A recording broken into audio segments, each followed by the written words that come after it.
Hi, folks. We're back. My pal Jimmy with his new dappadoodle slick back hair. Oh, it's about time. You have a nice haircut. Who's your barber, Larry? I can't tell you. That's private.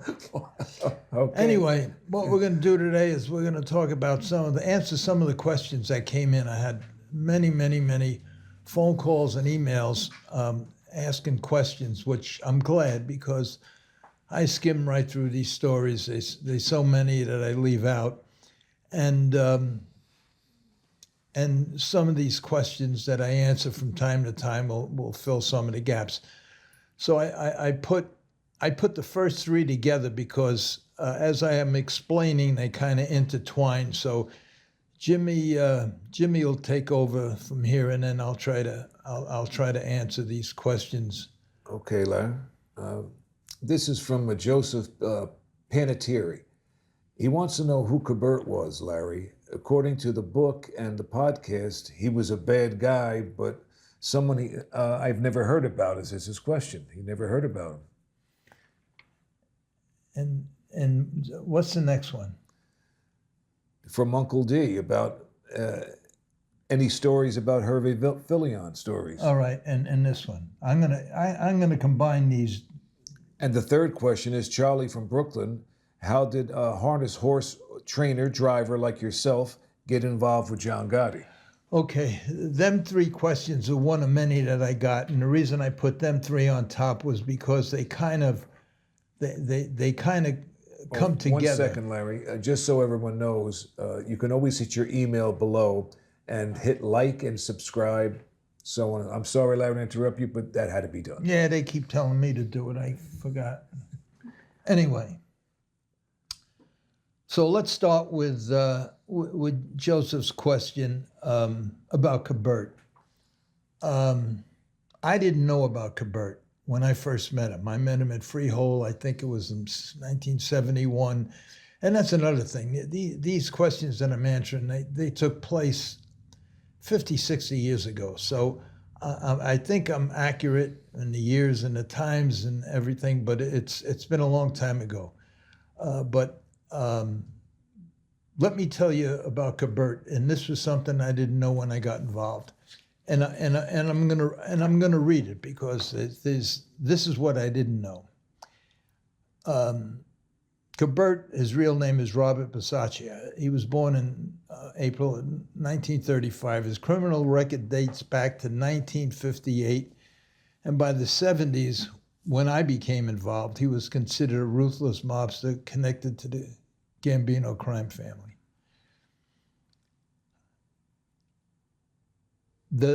You think I'm funny, seeing that Joe Pesci performed in Goodfellas was based on his childhood friend Cabert. And it happened at Tony Stefanelli's, that's your father's place. I was there that night. Stefanelli's Tavern. Yeah, I was a boy. Yeah, I used to shine shoes there. Right, yeah. Right near the railroad tracks. Well, what happened was I was at the bar with your father. And Pesci was sitting with Cabert. And a guy comes in, I don't know what was said because I was with your father at the bar. All of a sudden, I hear a bottle crash. And Cabert's standing over the guy's bleeding. He said, "You still think I'm funny? You still think I'm funny?" And that was the scene that Pesci was right there. Yeah. And that was the scene that he portrayed. Well, he never forgot that. Yeah, well, it's tough to forget them things, but he was tough. Anyway, and I was with your father at the bar. And your father, it's unbelievable because your father and Cabert grew up together. Your father was like laid back, very, very calm, tough, but calm. Cabert was a madman. He's just a lunatic. But anyway, it was funny how two guys grew up together and one the complete opposite the other. And probably that's why your father pushed them to where, just you stay there, I'll stay right here. Anyway, around 1984, authorities say that he was made a captain in the Gambino family and was given the task of running the family's business in the New Jersey faction. that faction was involved in gambling, loan sharking, drugs, and labor racketeering, which you were a part of. That is correct, yes.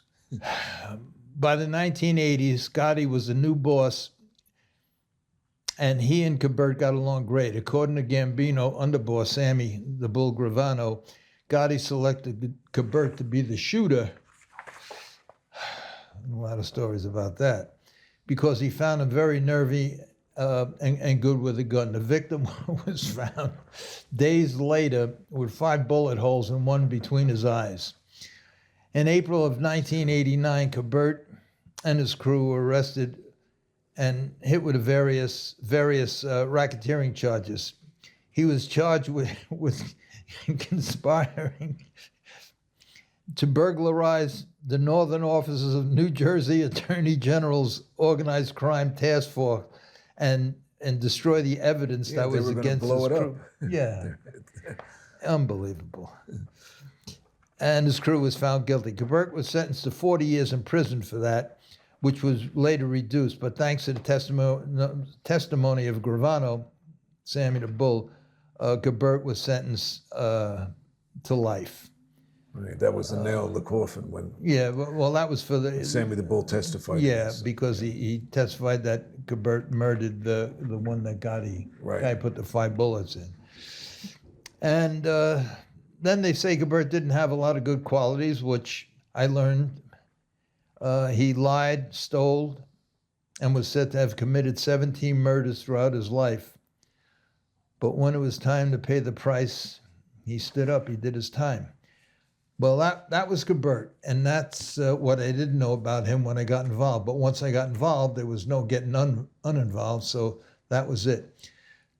Now, the third guy that you mentioned was how did I get involved with John Gotti? How did a harness driver like me, a young kid, get involved with John Gotti? So let me say this. And this is something I skipped over early on. And well, that's from Charlie from Brooklyn. Answer that question. Charlie. Well, look, naturally, a guy from Brooklyn would ask that question. But I think it was the first podcast, maybe the second one. I don't remember. I skipped right through a lot of stuff. So how I met John Gotti. When I left school at 16. My occupation was a thief, and I robbed everything. I robbed everything to support my then habits of racing cars and everything else, and we went through that.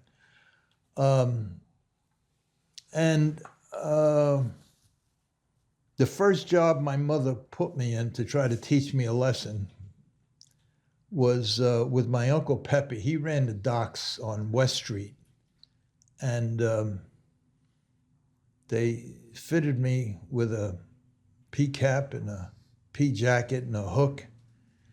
And I was 16 years old, and I had to be at West Street at 5:30 in the morning and stand amongst, it was very much like the picture with Marlon Brando on the waterfront. Right. And they said, just keep the cap down over your eyes and don't say nothing and just stand there. And sure enough, here's my Uncle Pepe. And he's picking you, and about 20th guy, he picks you. Okay, so that now guy was known as a picker. Whatever he was, that was my Uncle Pepe. So they put me down the hole in the ship, and I worked. I worked with all the men, and I did whatever I had to do. It was hot as hell down there, but I did what I had to do. The problem with that job was I made a lot of money, and every Friday when they paid you, there was a mob guy in a corner that cashed your checks, 10% or I don't know what it was. Anyway, as soon as you got the money, it's an automatic, you enter the crap game. So after 3 weeks of losing my whole pay in the crap game every week, my mother says to my uncle, can't you stop him? And he says, no. So she took me out of that job. She put me with my cousin Pete Graffia, who was the boss of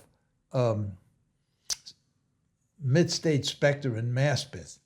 So they gave me a job at night, the night shift, gassing up the tractors and trailers and fixing flats and all of that stuff. Well, that was a pretty good job because everybody there was robbing all the freight that came in, including me. And at that time, I had a big Lincoln. One of them, the trunk was so big you could. Well, what I did was I put one of them big trailer truck tires in the trunk, and one in the back seat every day. And I just stockpiled them. I had a garage I rented for $5 where I parked my stock car. And I piled up. When I got to have about, I don't know, 20 or 30 of them, I start looking for a place to get rid of them. And that's how I met John Gotti.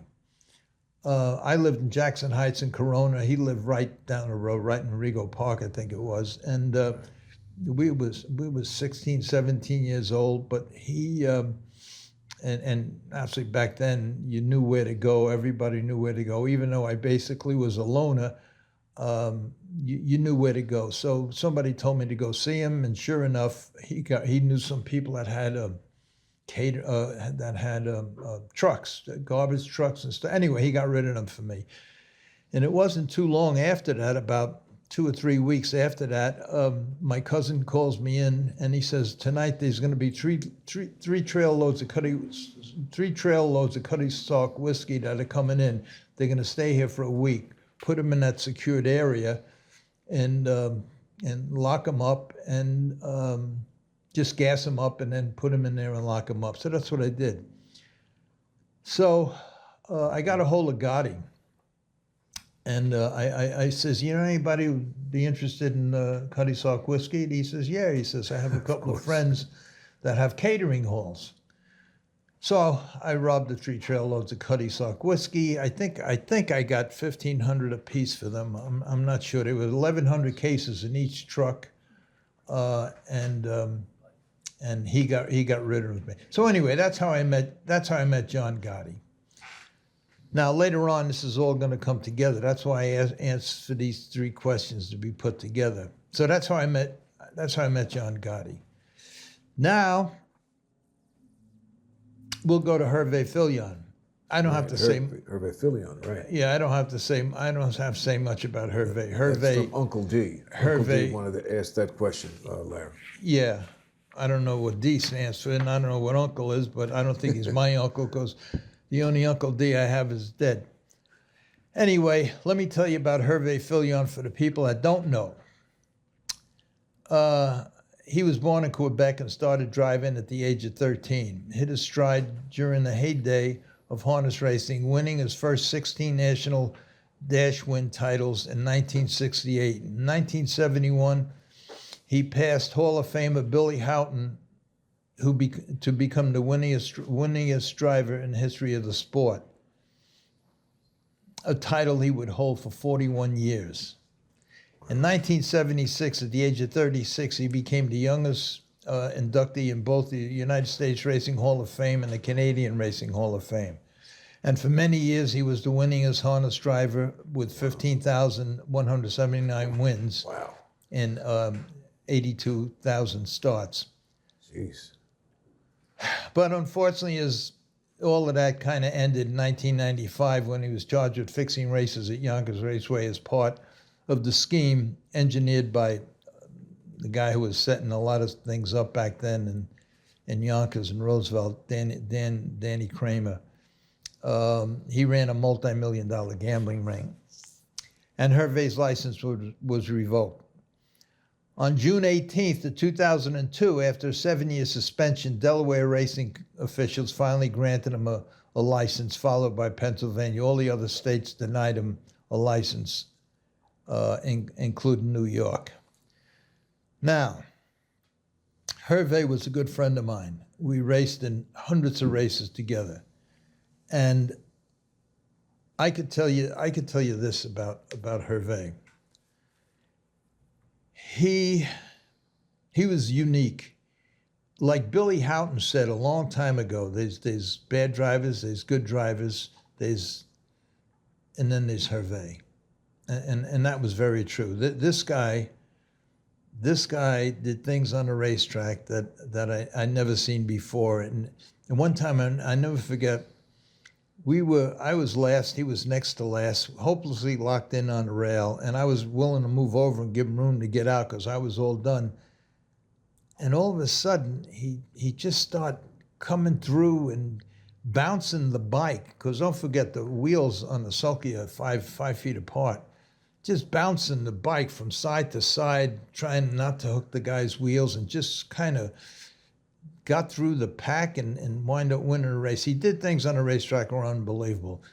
Some of the things that he did on a racetrack, and what I'm going to say now is known in the harness world and probably maybe once or twice mentioned in newspapers and articles.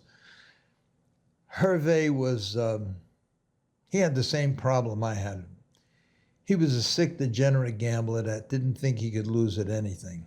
And I'll never forget the time at the Meadowlands. He had, I can't think of the guy's name. He was one of the, in them years in the 70s, in the late 70s, he was the best pool shooter in the country. And he came to the Meadowlands, and Herve bet him $3,000 a game, even though the guy spotted him a couple of balls. And that's the kind of Herve, that's how Herve was. He just thought he could beat everybody. On the racetrack he could, but that wasn't the case in anything else. When Atlantic City first opened, he went down there in the first weekend, he lost $3 million. Then soon after that, his farm burnt down, the barn on his farm, and killed a groom and a blacksmith, and killed over 40 horses that he owned. And so there were periods of time where, as successful as he was because of his habits and because of the unfortunate things that happened, he was vulnerable and had to do what he had to do to get by, very much like myself. And so it wasn't a surprise to anybody when he got caught up in this web of with Danny Kramer.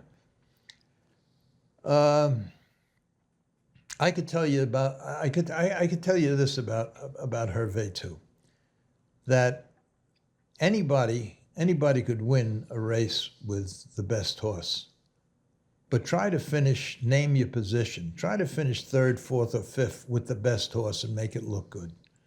That was an art that he had, and there were many times, and he did it for reasons that were desperate reasons. Many times that he was driving 3-4 horses in a race. He'd actually come up to you and say, just sit there now, you'll be okay.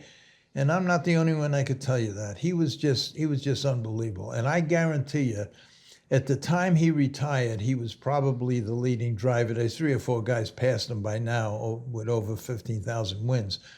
But I could tell you that at least half of his second place finishes could have been wins, very easy. And that was Herve. Now, I'll kind of tell you how these 3 guys combined, the stories combined. About 15 years after I got the trail loads of Cutty Sark whiskey, after John Gotti got rid of them for me, maybe 15, 16 years later, he got in touch with me, and he said that he said, I heard you're dealing with a friend of mine from New Jersey, and who was the friend? Cabert. So I said, yeah, and I told him the whole story. So he started laughing, and he says, well, I have the same problem about gambling, but I don't have your problem. So I really couldn't ask him to tell Cabert to take it easy, because you just can't do that. Because first of all, whoever goes to bat for you, especially if you're wrong, and I was wrong, Cabert could very easily say to John, because back then John wasn't the boss of nothing, he was just involved. Cabert could have says, you want me to, well, you pay the debt then. So, and that's how that works. So I couldn't ask him. But he said that he would talk to him and see what he could do, which I knew would never happen. But he told me, he says, Cabert told me that you're paying, you're able to pay him, and he let you go. And he told me about the loan and everything, and you're paying him by fixing races. He says, could you get me involved some way? He says, because I have the same problems you have. He says, I can't pick a fucking winner. So I says, oh, all right, John. He says, in fact, he says, I'd like to buy a horse. I never had a horse. I'd like to buy one. So I said, John, you really don't need a horse. You can't get a license there. But he insisted. So anyway, the next day or 2 days later, I called him up. I said, listen, there's a horse around here for sale. His name is, the horse's name is MMF. And John Chapman had him, I think, and he wanted to sell him for $5,000. The horse had 4 oblong feet, which is not a good, not a good confirmation for a foot. Round foot is the strongest foot. Oblong foot, the side walls are very thin and they're prone to quarter cracks. And this horse had 2 quarter cracks on each foot. So I told John, I says, look, I can get him cheap. And Trotters are hard to find, but even with his quarter cracks and all, he stays at it. And I says, and I think I could help this horse a lot. I'll patch the cracks myself. And back then I was that was with the fiberglass. That's right? What I was doing that before they had this new solution. 30 years later, I was packing the same way I used to fill the for my hot rods, when you take the door handles off and the trunk handle, right. You buy the fiberglass kit at Sears and Roebuck and you club it. That's exactly how I pack. Cut the quarter crack out, let it dry out for a day or 2, and then mix the glue and the fiberglass, cut it up, put it in there, and patch it. Okay, that's what I did. I did it to all 4 feet, and I told John. So it'd take about a month before I get him ready to race. So now he was ready to race. The problem was I was barred from Yonkers, but I was up in Monticello, and the horse was a killer. So I told him what I'm going to do is I'm going to send the horse to Herve. Now Herve was a funny guy, and I knew of the problems that he faced. He lost all that money in Atlantic City. He was always, and I just didn't want to get caught in one of his traps with my horse. So I met with him. I met with him at I forgot the name of the diner. I met with him in a diner, and he was with his son, and I told him, I says, Herve, I says, I have a horse. I don't want to race him in Monticello because it'll be a waste of time. There's no money there. I can't bet. And I'm going to give him to you, but you got to promise me that every week, because this horse will win 10 in a row. It'll go from, he's classified C2. There's C2, C1, B3, B2, B1, A3, A2, A1, then handicap, junior handy, and then the best horses. He'll win 10 in a row with no problem. I says, but you got to promise me, all I want from you is I want him to win every week and give me 2 horses to play behind him in the exacta. And we shook hands, and he said he would, and he did. And I sent the horse over to him, and kid Renee Pullen, who was the groom at that time for Herve, who I have a story about him and Wall Street and everything else. That's going to be a later podcast. That's an unbelievable story. He was the groom. And every week, what I would do is I would meet Frank Locasio, one of Gotti's good friends. That was his underboss. Back then he wasn't, but he was just part of the crew. But he was in the Bronx. He had a big crew in the Bronx, but they were very good friends. And I used to meet him at a restaurant right off the Major Deegan. I can't remember the name of it. And I used to tell him what numbers to bet. Use MMF on top and 2 horses to bet underneath. And we we every week he win, and we won a lot of money. And and John was great. The horse win, I think 10 or 11 in a row. And this was in 74. And then after he won the 10th race, I think it was, he had won over 100,000 in purse money, and we win a lot of money betting on him. And John sends me one day, and he says, "We got to sell the horse." And I said, "What do you want to sell it for?" He says, "I'm going to jail." He's going back to jail.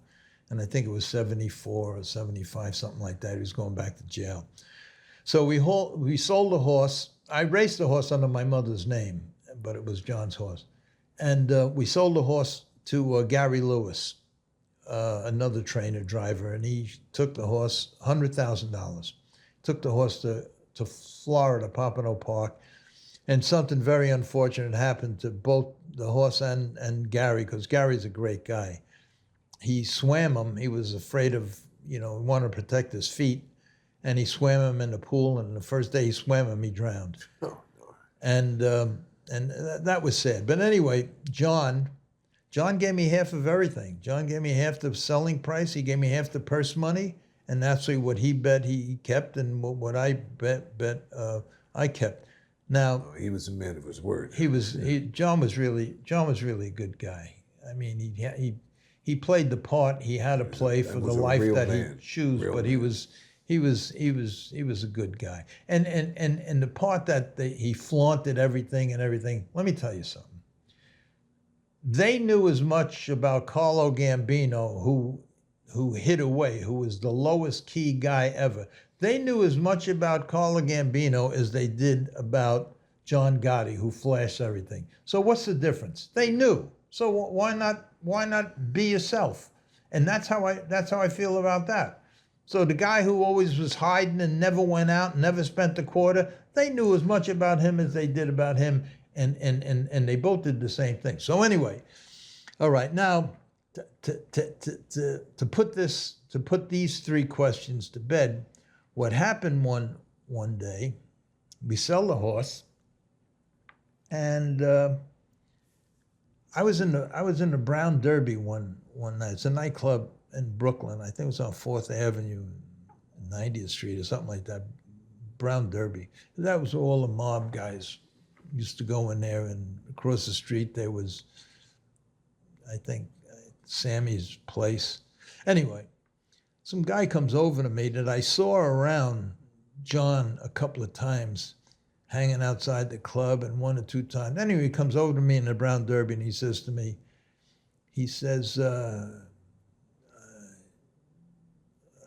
John's away now, he says, but, and I don't know if John was sending him to the track with the horse, with the bets and everything. I have no idea. All I know is that I saw him with John once or twice, but I didn't know his name. He never said a word when he was with John. John was always around other guys, but he was one of them. So anyway, he comes to me at the Brown Derby, and he says, "Listen," he says, "John's away." He says, "But I'll give you my number. Give me a call." And I went. So I says, "Yeah." I never went. Now I kept going to Brown Derby once a week because my friend Danny Lomego was playing there. So the next week I go there, and he gets a little, "You never called me. Yeah." So I said, "Well, I really didn't have much and everything." The third week I went there, he really got nasty. And I didn't know if he was involved, he was a made guy, if he was just an assault. I had no idea, and I really didn't care, but he was starting to it got to the point where I had to do something. So what I did was, when I went to see Cabert the following week, I told Cabert, and I says, "This guy, I'm going to have a problem with him, and he's part of that crew that you're with." And I told him his name. He didn't recognize the name. He says, "Tell him, here's what you do. Tell him that, call him up, tell him that you have a horse that you don't know yet. You have a bet to make. You don't know yet, but you'll put the bet in for him. Then call them up after the race. Say, okay, I bet for you, I got your money, but I'm not coming to Brooklyn for a while. But if you want to pick up the money, come to you know where he was in what's the area where he is where you are? Silver Lake. No. Where? Oh, it's in Nutley, where Cabert No, lived, you it mean? wasn't Nutley. It was Clifton, the Sleepy Hollow? whatever. It was right around there. Anyway, where Cabert used to hang out with your father, I think. Or Stefanelli's. So anyway, no, it was just a little club or restaurant where I used to go meet with him.